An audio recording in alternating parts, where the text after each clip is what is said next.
Kutokana na vita vinavyoendelea kati ya Iran, Marekani pamoja na Israel,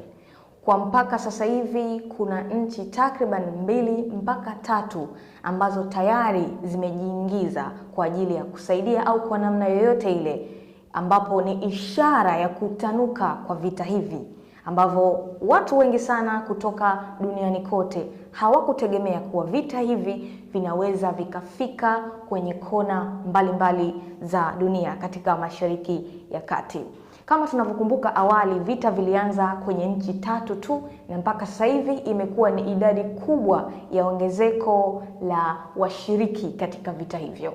Na hii ni moja ya ishara ambayo inaonyesha kwamba vita kila siku zikiendelea ndio vita vinazidi kukua na kutanuka, hali ambayo asilimia ya watu wengi sana duniani inawatia hofu, hasa kwa wafanya biashara, watu ambao wanatembea kutoka nchi nyingine au nyingine, na hata wale ambao wana nia ya kutoka sehemu moja na kwenda sehemu nyingine katika maeneo ya Mashariki ya Kati au katika nchi ambazo zipo ndani ya Mashariki ya Kati. Lakini tunaelewa kuwa wataalamu mbalimbali hadi sasa hivi wanaendelea kuchambua kuhusiana na hivi vita ambavyo vinavyoendelea. Watafiti wengi wamesema kwamba wanaangalia kwa namna gani vita hivi vinaweza kuathiri watu, biashara au hata mali kutoka maeneo mbalimbali.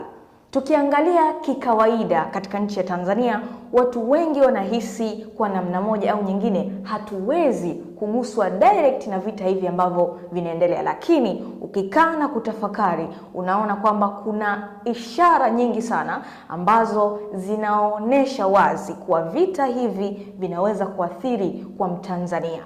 Na hii inaweza nikasema kuna namna nyingi ambazo direct zinaweza zikaathiri. Tuchukulie mfano, tunakumbuka kwamba kuna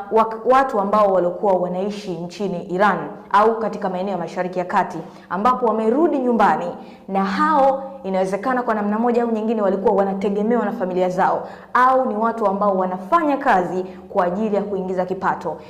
Ikitokezea watu hao wameweza kutoka sehemu yao ya kazi na kurudi kwenye nchi zao, hii inaonyesha dhahiri kwamba ni moja kati ya athari kubwa ya kwamba mtu anaweza akaporomoka kiuchumi na kuathirika kuto kuendesha familia yake au hata kiyeye mwenyewe binafsi. Lakini naweza nikasema athari ya pili kwa watu kirahisi wanaweza kuwa wasione katika hivi vita vinavyoendelea, hasa kwa Tanzania, ni kwamba kuna watu ambao wanafanya biashara kutoka Tanzania na nchi nyingine, hasa ndani ya Mashariki ya Kati. Je, iwapo vita hivi na kwa namna vinavyoonekana kuwa vinazidi kuwa vikubwa, inawezaje mtu akawa anaendeleza biashara zake